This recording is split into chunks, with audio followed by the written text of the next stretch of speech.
Have you ever stood in a room full of people, your own family, and realized you were invisible? Not because you didn't speak, but because no one was listening. This is the story of Amanda Dawson, a woman who spent 30 years behind a stove, beneath a roof that never truly felt like hers. Until one Thanksgiving, with her hands dusted in flour and her heart breaking in silence, she said, "Enough." She didn't scream. She didn't cry. She just walked away. And what happened next? Well, they never saw it coming. The sun rose gently that morning, casting a warm golden hue across the Dawson kitchen. Amanda, 62, had already been awake for hours. Her hands, though stiff with age, moved swiftly, peeling, chopping, seasoning, stirring. The scent of rosemary and cloves filled the house, mingling with the sound of an old jazz record spinning softly in the background. Thanksgiving was always a big affair. Carl's family loved tradition. Roast turkey, honey-glazed ham, truffle mashed potatoes, pumpkin pies. 18 dishes in total. And for 30 years, Amanda had cooked every single one. Alone. She never complained. Not when her back ached. Not when her son, Evan, scrolled through his phone instead of lifting a finger. Not even when her mother-in-law, Marjorie, called her oatmeal gluey every year. Amanda simply smiled, adjusted her apron and kept going. Because that's what she was taught. That's what good women do. But on that particular morning, as the cranberry sauce simmered and the sweet potatoes caramelized in the oven, something inside Amanda, something quiet and old, began to stir. She didn't know it yet. But that day would be the last time she ever cooked in that kitchen. And when she finally walked out the front door, she wouldn't just leave behind a house. She would leave behind the woman she used to be. Amanda Dawson wasn't always invisible. There was a time long ago when she was the girl with the brightest smile in the room. She grew up in a quiet town where kindness was a currency, and dreams were sewn gently into everyday routines. She imagined a future filled with purpose, maybe working in a local clinic, maybe starting a small craft shop. But when she met Carl at a community fundraiser, everything changed. He was charming. He listened. He called her sunshine and said no one made chicken pot pie like she did. So when he asked her to marry him, she said yes, thinking that love would be enough to build a life on. And for a while it was. In the early days, Amanda would hum to herself while folding laundry, feeling lucky to care for someone she loved. She cooked with joy, ironed with care, even took care of Carl's mother, Marjorie, when her health began to fade. It was just temporary, she told herself, just until things settled. But time has a way of stretching temporary into decades. 1 year bled into the next, and before Amanda knew it, her world had narrowed to kitchen walls, grocery lists, and the hum of a washing machine. She gave everything she had, her youth, her energy, her voice, quietly, consistently, without asking for anything in return. No applause. No recognition. Only criticism when dinner was late, or the casserole wasn't salted just right. The truth is, sacrifice doesn't always look like grand gestures. Sometimes it looks like waking up at 5 a.m. to cook 3 separate breakfasts. It looks like pressing shirts while your own hang limp in the back of a closet. It looks like smiling through exhaustion because no one else is going to. And over time, something strange begins to happen. You start to disappear. Not all at once, but piece by piece. Amanda stopped wearing bright colors. She stopped buying flowers for herself. She even stopped speaking up during dinner after Carl once snapped, "Can you not make every story about yourself?" That night she didn't touch her soup, and no one noticed. Sometimes the most dangerous prisons have no bars. They're built from routines, expectations, and the quiet erosion of self-worth. But even in silence, a spark can remain. And Amanda's spark, though buried deep, was still alive. She just didn't know it yet. And so we come to the day that changed everything. A day filled with warm pies, simmering stews, and a single moment that would break the pattern for good. Let's talk about that moment. The day before Thanksgiving. Thanksgiving had always been a big deal in the Dawson household. Carl's family treated it like a royal banquet, full of traditions, expectations, and dishes that could fill an entire cookbook. Amanda, as always, was the engine behind it all. That year, at 62, she had been up since 4:30 a.m. By the time the sky turned pink, she was already elbow-deep in stuffing, peeling potatoes, whisking pumpkin custard, and basting a turkey big enough to feed 20.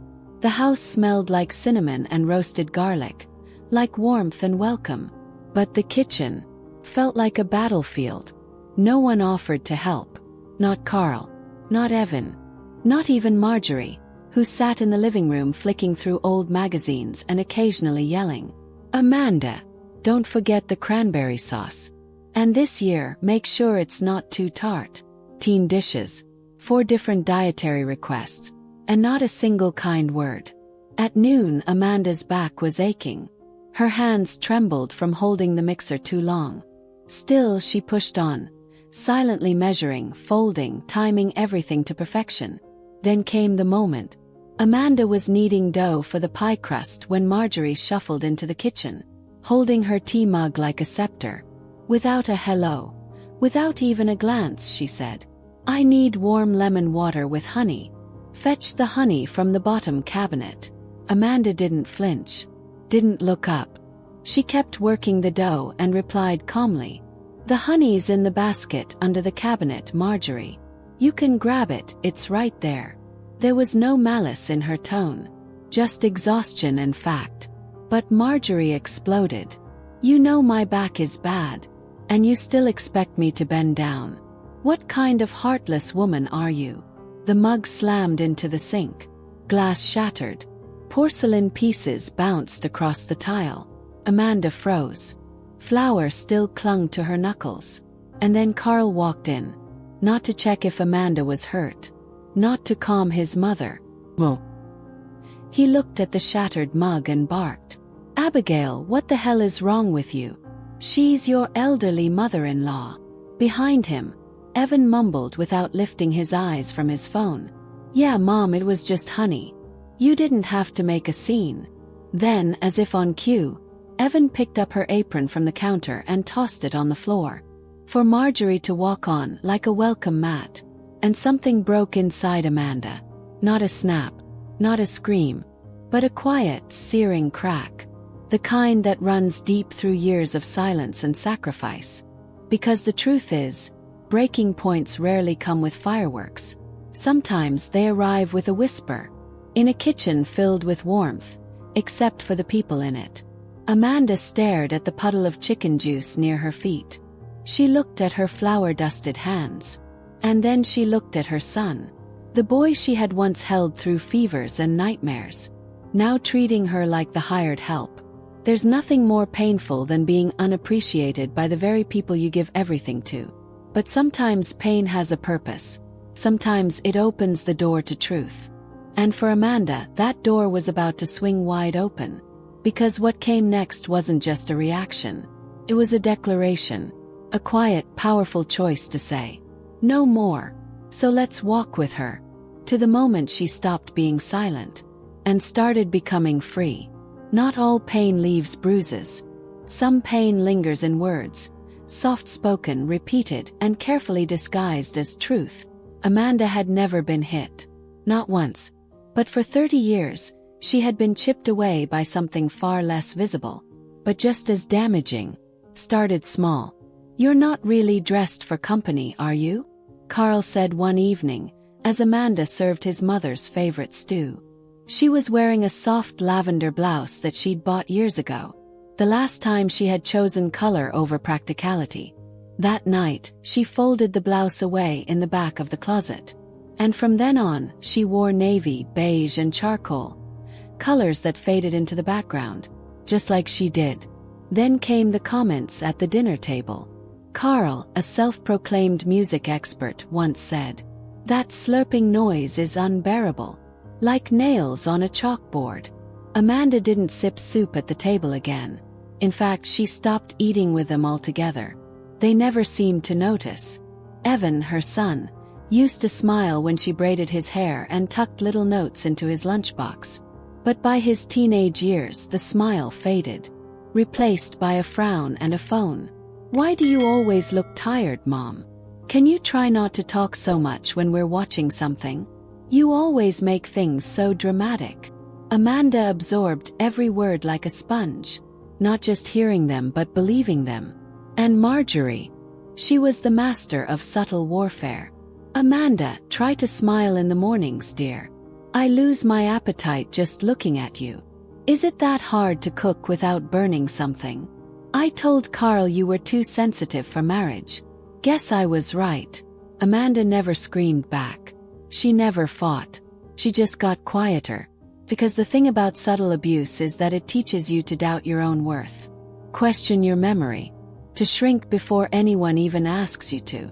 And the longer you live in that silence, the more normal it begins to feel. Just because someone doesn't raise their hand, doesn't mean they're not hurting you. Words can cut deeper than fists, especially when spoken by the people you love. And Amanda, she was done pretending those wounds weren't real. So when Thanksgiving morning came, and the insults began to fall like breadcrumbs leading to her breaking point, she didn't react the way they expected. She didn't apologize. She didn't beg. She simply stood still. And for the first time in decades, she felt the weight of everything she'd carried. But something else was beginning to rise within her. Not rage, not revenge, just clarity. And that clarity would walk her straight into the moment. That would change her life forever. Let's go there now. To the moment when plates shattered, and silence spoke louder than words. Amanda had always known how to hold things in. She held in tears when no one remembered her birthday. Held in frustration when Carl dismissed her grocery lists like they were scribbles on a napkin. Held in disappointment when Evan forgot Mother's Day again. But Thanksgiving Day, that was different. After hours of bending, lifting, stirring, chopping, all while being criticized, ignored, and ordered around, Amanda stood in that overheated kitchen, surrounded by roast turkey and rising steam, and realized she couldn't hold it anymore. Her hands were shaking, not from anger, but from exhaustion. She looked down at the casserole dish she had just taken out of the oven. It was heavy in her arms, still bubbling with cheese and heat. The scent of rosemary hung in the air like a weight. And suddenly it didn't feel like food anymore. It felt like the burden she'd been carrying for decades. Marjorie's voice echoed from the living room. Carl was laughing with Evan over something on the TV. No one came to check on her. No one asked if she had eaten. Not even a thank you. Amanda placed the casserole gently on the counter. She wiped her hands on her apron. And then, she looked at the beautiful china set that had belonged to Carl's grandmother. The one she wasn't allowed to touch the first few years of marriage. Until she'd earned the right to serve with it. And in a calm, steady motion, she swept the whole stack off the table. Plates shattered. Porcelain cracked. Silence fell. From the other room someone gasped. Someone shouted. But Amanda didn't flinch. She reached for the apron tied around her waist. Her daily uniform, her symbol of servitude. And untied it, letting it fall to the floor like a flag she no longer wished to carry. Carl stormed in, eyes wide, voice booming. Are you out of your mind? Have you lost it? Amanda looked him square in the eyes and said, No. I finally found it. The room stood still. Even Evan was frozen in the doorway, unsure of what to say. And that's the thing about quiet women. When they finally speak, the world doesn't know what to do. Sometimes you don't need to yell to make a statement. You just need to stop playing the part they wrote for you. Amanda wasn't trying to hurt anyone. She wasn't seeking drama. She was simply done. Done serving. Done pleasing. Done disappearing. And as she turned away from the shattered plates and gasps of disbelief, she didn't feel broken. She felt weightless. Because this time she wasn't running away. She was walking toward something new. And with each step, she was closer to becoming the woman she had forgotten she could be. Now let's follow her. Out of that kitchen, out of that house. And into the stormy, beautiful unknown. The door didn't slam. There was no dramatic exit. Just the soft creak of old hinges and the whisper of two worn suitcases rolling over tile. Amanda walked out quietly. Through the house she'd cleaned for 30 years. Past the hallway photos she'd dusted every Sunday. And into the cold afternoon air, where the sky hung low and gray like a curtain about to fall. It had started to drizzle. Not the kind of rain that makes you run, but the kind that sinks in slowly, chilling you to the bone. She pulled her hood tighter and kept walking. No one followed. Carl didn't come after her. Evan didn't yell. Marjorie didn't beg. They stayed inside, warm, full-bellied, distracted. As if the woman who had held their world together had simply faded into the mist. Amanda didn't take much with her. Just a few changes of clothes, some handmade quilt pieces, and an envelope tucked deep inside her coat. $1,400 in cash, saved over the years from sewing odd jobs. It wasn't much, but it was hers. For the first time in decades, she felt something strange beneath the weight of fear. Possibility. At the corner of Maple and 6th, a cab slowed to a stop. The driver leaned over. "You need a ride." Before she could answer, a familiar voice sliced through the air. Well, look who it is." Amanda turned, and there she was. Linda Brooks, Carl's ex, Amanda's old classmate. Dressed to the nines in a crimson wool coat, boots polished to a mirror shine. Her makeup didn't smudge in the rain. Her confidence didn't blink. "Moving out?" Linda asked, her voice laced with sugary venom. Was it about the honey? Or did Carl finally get tired of the apron act? Amanda could have stayed silent. She almost did. But something in her had changed. She stood taller. Her hair was wet, her parka soaked, and her boots squeaked with every step. But her voice was calm. "No," Amanda said softly. "Carl didn't leave me. I left myself behind in that house a long time ago. Today, I just finally caught up with her." Linda blinked. The smirk faded. Amanda turned, pulled open the cab door and climbed in. No suitcase of luxury. No glamorous backstory. Just a woman with tired hands and a quiet resolve. Choosing herself. The lesson. Sometimes walking away isn't the hard part. It's believing you're allowed to. Amanda didn't know exactly where she was going, but she knew where she wasn't staying. And just a few miles ahead, waiting in a small apartment with an open heart and an extra bedroom, was Grace, an old friend, quiet light, and Amanda's very first step toward a life she could finally call her own. Let's follow her there. To a modest kitchen, warm laughter, and the beginning of everything new. Before we go on, I'd love to hear from you. Have you ever reached your breaking point like Amanda? Have you ever walked away from something or someone because you finally realized your worth? Share your thoughts in the comments below. Whether it's a word, a memory, or just how this story makes you feel, your voice matters. And your story might be the one someone else needs to hear today. Let's keep this space real, honest, and supportive. Now let's continue. When Grace opened the door, she didn't ask questions. She just smiled, stepped aside, and pulled Amanda into a warm hug that smelled faintly of cinnamon and old fabric softener. They hadn't seen each other in years. Not since their children were little. But some friendships, like old quilts, never unravel. They just wait quietly in the corner, ready when you need them. Grace lived in a modest 2-bedroom apartment on the edge of the city. It wasn't fancy, but it was full of warmth. The guest room was small, with a creaky twin bed and mismatched curtains. But for Amanda, it felt like a palace. There was no yelling behind walls. No footsteps of judgment echoing down the hall. Just the soft hum of a kettle boiling, the distant laugh track of an old sitcom, and a folded towel at the foot of her bed. The next morning, over tea and toast, Grace placed a hand gently over Amanda's and said, "I know it's scary, but you're here now. And that means you get to start again." Grace worked at a local senior care center. Nothing fancy but steady. She offered to take Amanda with her, just to help out, nothing complicated. Companionship, light cleaning, maybe some kitchen prep. "You don't need a degree," Grace said, smiling. "Just a kind heart and some common sense, which you've got in spades." Amanda hesitated.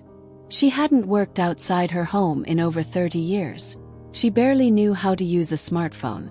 The world had moved on, and she wasn't sure she still had a place in it. But Grace saw something Amanda couldn't yet. "You've cared for people your whole life," she said. "You just didn't get paid for it." That afternoon, Amanda put on a borrowed cardigan, packed a notebook into her purse, and followed Grace through the front doors of St. Clair's Senior Care. And something clicked. The first resident she met was a tiny woman named June, who had Parkinson's and a sharp tongue. But when Amanda brought her a warm bowl of soup and stayed to hold her hand while she ate, June didn't snap. She smiled. Later, June whispered, "You remind me of my sister.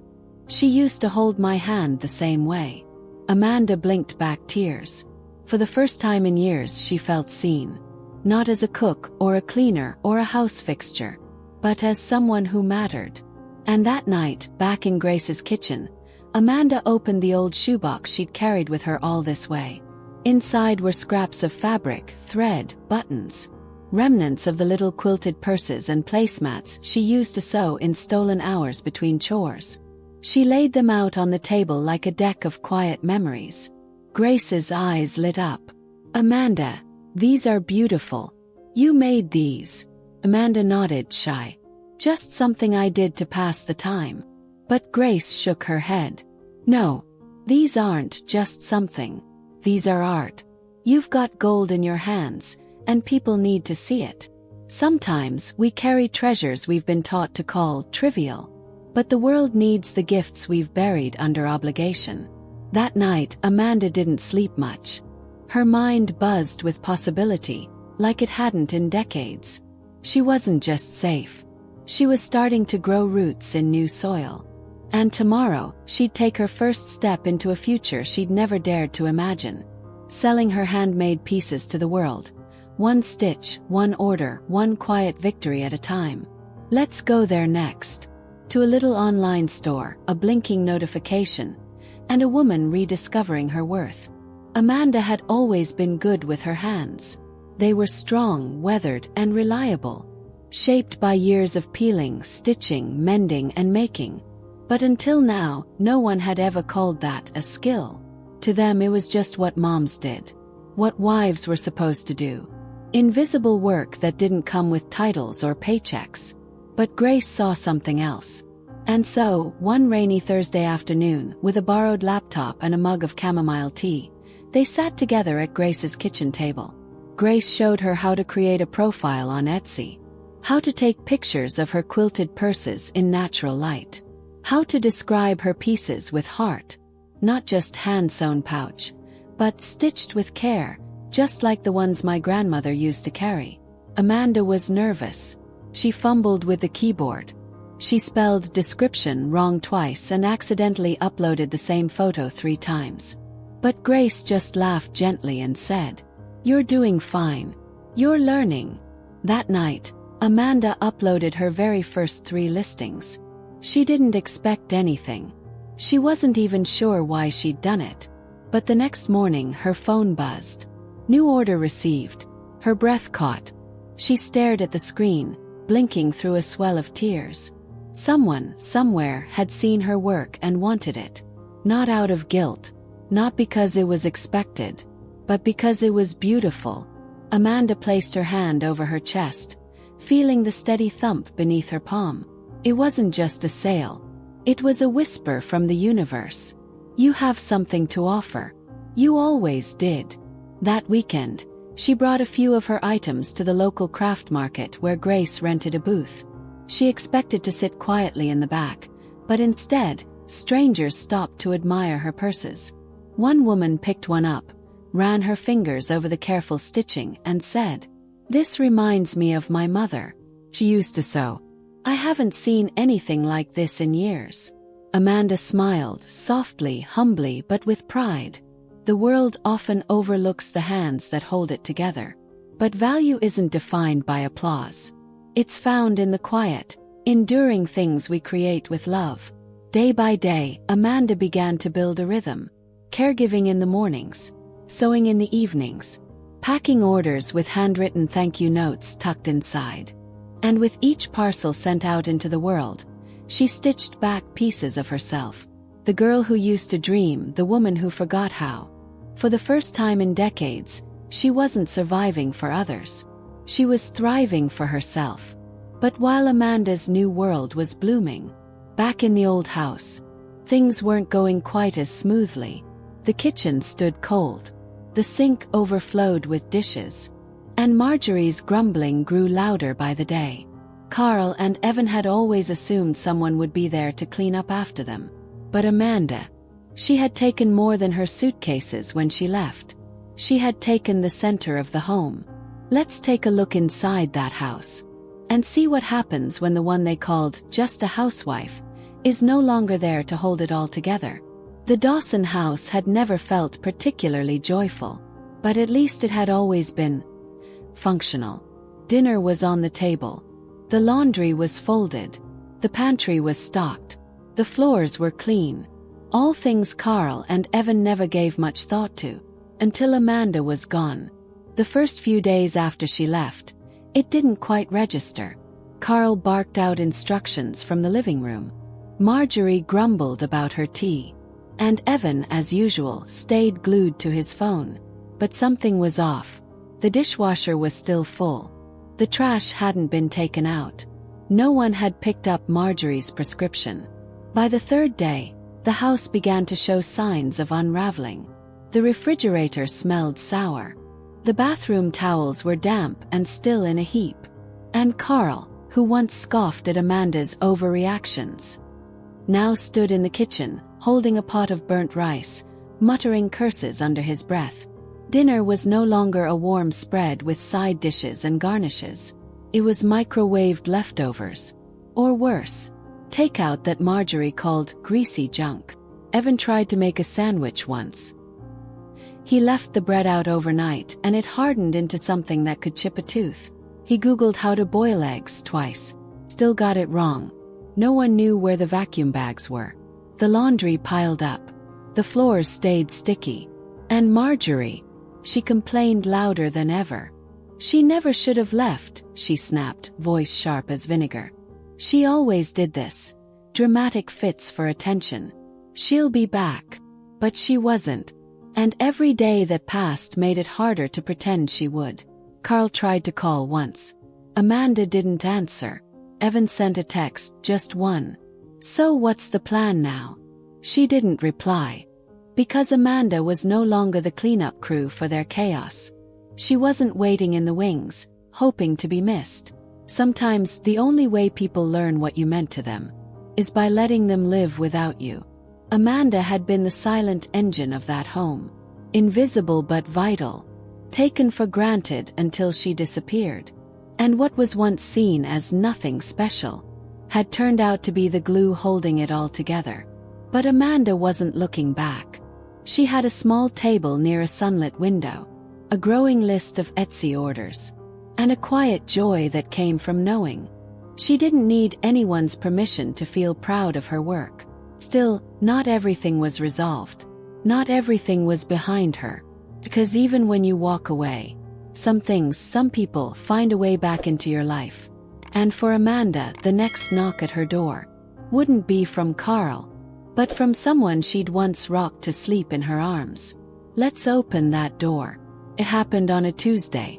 Amanda was folding a fresh batch of quilted aprons by the window, the afternoon sun warming her shoulders, when her phone lit up. Evan. First call since she left. She let it ring.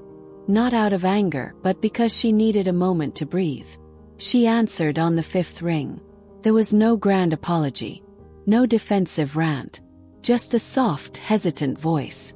Mom, I'm not calling to argue. I get it now. Amanda didn't speak. She let the silence hold him. Evan exhaled. I didn't know how much you did. Thought it was just stuff. Meals, laundry, errands. But now that you're gone, it's like the house is falling in on itself. He paused, then laughed bitterly. Did you know Dad doesn't even know how to run the washer? He just keeps stuffing clothes into it and hitting the same button. We've ruined 3 loads already. Amanda smiled faintly but said nothing. I burnt the rice. Evan added. 3 times. I tried to follow a video, but it still turned out bad. The words spilled out like water behind a broken dam. He talked about Marjorie's constant demands, the grocery store runs, the trash that somehow always reeked even after he took it out. And then, his voice cracked, barely a whisper. I used to think you were overreacting, that you were just emotional, but I was wrong. You made everything run, and we never even saw it. Amanda closed her eyes, letting the words settle. It wasn't an apology, not exactly, but it was real, and it was enough. The lesson: sometimes, understanding doesn't come from words. It comes from living the life someone else quietly held together for years. That night, Amanda pulled out an old photo of Evan as a boy, grinning with 2 missing teeth, arms wrapped around her neck. She remembered the nights she stayed up with him through fevers, the stories she read by flashlight, the lunches she packed with handwritten notes tucked inside. That boy was still in there. And even if they'd grown apart, something in him had begun to shift. Not because Amanda begged, not because she scolded, but because she left, and in doing so, made space for him to see her as more than a role. More than mom, more than the woman in the apron. Person. With limits, with dreams, with worth. And while Evan's journey was just beginning, Amanda's was blossoming. The next morning, another Etsy order came in, her 15th that week. She wrapped it with care, tied it with string, and smiled as she slipped in a note. Made with hands that never forgot how to love. But as Amanda stepped fully into her new life, there was still one last thread to cut. One more moment of closure waiting on the horizon. And this time it wouldn't come from her son, but from the man who once said, "You wouldn't last a day without me." Let's find out what happens when he realizes she's not just lasting, she's thriving. Amanda never imagined her happiest chapter would begin in a 1-bedroom apartment with creaky floors and second-hand furniture. But here she was. The morning sunlight spilled softly through patchwork curtains she'd sewn herself. A kettle whistled on the stove, and a warm breeze floated in from the open balcony, carrying the scent of cinnamon from a bakery down the street. She didn't own much, but what she had now was hers, chosen, cared for, and deeply loved. Her apartment had become a reflection of her spirit. Bright fabrics, hand-stitched pillows, jars of jam she'd preserved herself. A small, well-used ledger where she tracked her growing list of online orders. Every item had a story. Every corner had her fingerprints. There were no raised voices here. No judgment. No cold silences after dinner. Just peace. And purpose. The work she once did in the shadows, cooking, mending, caregiving, was now the very work that sustained her. Her handmade bags and home goods had become popular at the local craft market. One woman even asked Amanda if she took custom bridal orders. "I love how your things feel," the woman had said. "Like someone made them with heart." And Amanda had smiled. Not politely, not because it was expected, but because she finally believed it. The lesson: sometimes the world doesn't hand you a crown. But if you walk away from what dims your light, you just might find you've been carrying one all along. It wasn't made of gold. It didn't shine under spotlights. Amanda's crown was quiet, woven from resilience, tied together with threads of self-worth, and polished by years of rising every day. Even when no one noticed, she still heard from Evan now and then. Not out of obligation but respect. He'd stop by with a bag of groceries or a book he thought she'd like. He didn't call her emotional anymore. He called her strong. As for Carl, they finalized the divorce quietly. There were no scenes, no shouting matches, just papers signed, assets divided, and a final conversation Amanda had waited years to have. He'd asked, "Was it really that bad?" And she had looked him in the eyes and replied, "No, it was worse. Because I stopped being me, and you never noticed." He didn't have an answer, but Amanda didn't need one, because by then she had already found her own. And now, as she stood on her small balcony with a cup of tea warming her hands, watching the city wake up beneath her, she felt something she hadn't felt in years. Proud, not of what she'd endured, but of what she'd finally chosen. She didn't walk away in anger. She walked away in truth. And in doing so, she didn't lose a life. She gained one. Her own. Thank you so much for staying with me through Amanda's story. If there's one thing we can all take away, it's this. You are never too old, too tired, or too invisible to take your life back. Respect isn't something you earn by staying quiet. It's something you claim by standing tall. Amanda didn't raise her voice. She raised her worth. Now I'd love to hear from you. What part of her journey touched your heart the most? Drop your thoughts in the comments below. I truly believe that sharing how we feel helps all of us grow. And if this story meant something to you, please don't forget to like, share, and subscribe, so you never miss another story that might just change the way you see the world. Until next time, stay strong, stay kind, and always stay true to who you are.